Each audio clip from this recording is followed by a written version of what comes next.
So today will start with circle chapter.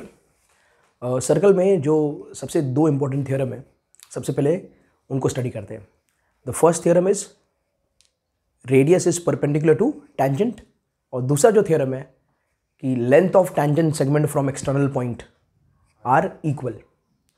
ये दो theorems पर बहुत सारे सम्स हैं, तो पहले इनको समझ लेते हैं, बड़े सिंपल है, and then we will do sums based on them. तो सबसे पहले theorem 1, radius is perpendicular to tangent. इस बात को समझते हैं। इसमें क्या कहते हैं कि OA जो है वो इस सर्कल का रेडियस है, और ये PQ जो है वो टैंजेंट है सर्कल को एट पॉइंट A।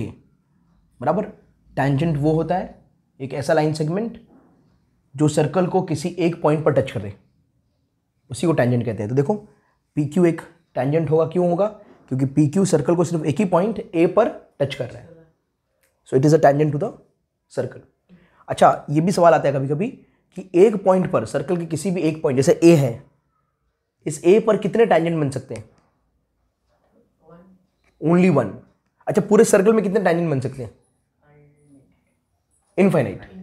पूरे सर्कल में इनफाइनाइट टैंजेंट बन सकते हैं, लेकिन किसी भी एक पॉइंट पर कितने टैंजेंट बन सकते हैं? सिर्फ एक, ओनली वन। याद रहेगा ये चीज? ओके। टैंजेंट एक लाइन सेगमेंट होता है जो किसी भी सर्कल को सिर्फ एक पॉइंट पर टच करे। समझ में आया? ओके। तो ये PQ आपका टैंजेंट है। तो ये थ्योरम के हिसाब से जो रेडियस होगा वो हमेशा टैंजेंट को परपेंडिकुलर होगा। समझ में आया? इस हिसाब से एंगल OAQ 90 होगा या एंगल OAP 90 होगा। तो ज़रूरत के हिसाब से इसका इस्तेमाल आप कर सकते हो। तो वही है, अगर OA रेडियस है और PQ टैंजेंट है एट पॉइंट A, तो हम ये कहेंगे कि OA is perpendicular to PQ। और जब भी आप कहीं पर भी इस्तेमाल इसका करो तो रीजन ये देना, radius is perpendicular to tangent. ठीक है। Then we have theorem 2, length of tangent segment from external point are equal. तो ये सर्कल दिख रहा है आपको। With respect to this circle, ये जो पॉइंट A है, क्या सर्कल के एक्सटीरियर में नहीं है? तो अगर पॉइंट A सर्कल के एक्सटीरियर में है और इस पॉइंट A से देखो आप लोग, इस पॉइंट A से दो टैंजेंट बन रहा है। इस एक्सटीरियर पॉइंट A से यहां पर दो टैंजेंट बन रहे हैं। एक बन रहा है कौन? AP। दूसरा कौन बन रहा है? AQ। अच्छा, ऐसा तो नहीं बोल रहे हो कि सर एक पॉइंट से एक ही टैंजेंट बनेगा? नहीं। ये तो नहीं आ रहा है दिमाग में?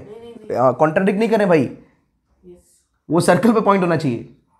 ये जो A है वो सर्कल पे पॉइंट है, तो सर्कल पर एक पॉइंट से एक ही टैंजेंट बनेगा। आउटसाइड सर्कल है तो वहां से कितना पॉइंट टैंजेंट बनेंगे? दो टैंजेंट। नहीं, वहां से कहां इनफाइनाइट बनेगा? अब वहां से कहां इनफाइनाइट बना पाओगे? वो दो ही बनेगा। एक्सटीरियर से भी दो ही बनेगा। है समझ में? तो ये दो बनेगा, मतलब एक्सटीरियर किसी एक पॉइंट से दो बन पाएगा। और ये थ्योरम ये कहता है, ये आपको कंस्ट्रक्शन में भी है। आपको जो कंस्ट्रक्शन चैप्टर है ना, उसमें भी ये थ्योरम है, जिसमें वो आपको टैंजेंट बनाने बोलते हैं। एक्सटीरियर पॉइंट से बोलते हैं कि टैंजेंट का लेंथ मेजर करो। समझ में आया? तो किसी बच्चों का ये मेजर आया, कुछ एक आ जाता है, और ये 1.1 0.2 से फर्क पड़ जाता है। लेकिन ऐसा नहीं होना चाहिए। जब आप एक्सटीरियर पॉइंट से टैंजेंट बना रहे हो तो उन दोनों का लेंथ क्या होना चाहिए? सेम होना चाहिए, तब आपका कंस्ट्रक्शन राइट है। समझे?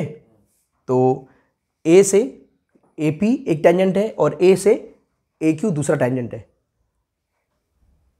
तो AP length of tangent AP and length of tangent AQ, this both will be equal. ठीक है। अच्छा, एक और चीज, ये एग्जाम में ना ये दोनों थ्योरम आपको स्टडी करके जाना पड़ता है। एग्जाम के लिए दोनों थ्योरम भी स्टडी करके जाने पड़ते हैं। समझ में आया? तो थ्योरम का एक हम लोग नया ही वीडियो बना कर रख देंगे कि कैसे डिराइव करेंगे थ्योरम को, कैसे प्रूव करेंगे, how we are going to prove this AP is equal to AQ। इस बात को हम कैसे प्रूव करेंगे। आया बात समझ में?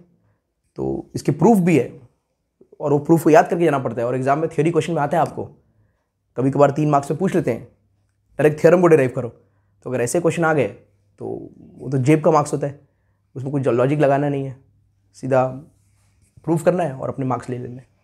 ठीक है बच्चों? तो let us start with the sums now. Okay.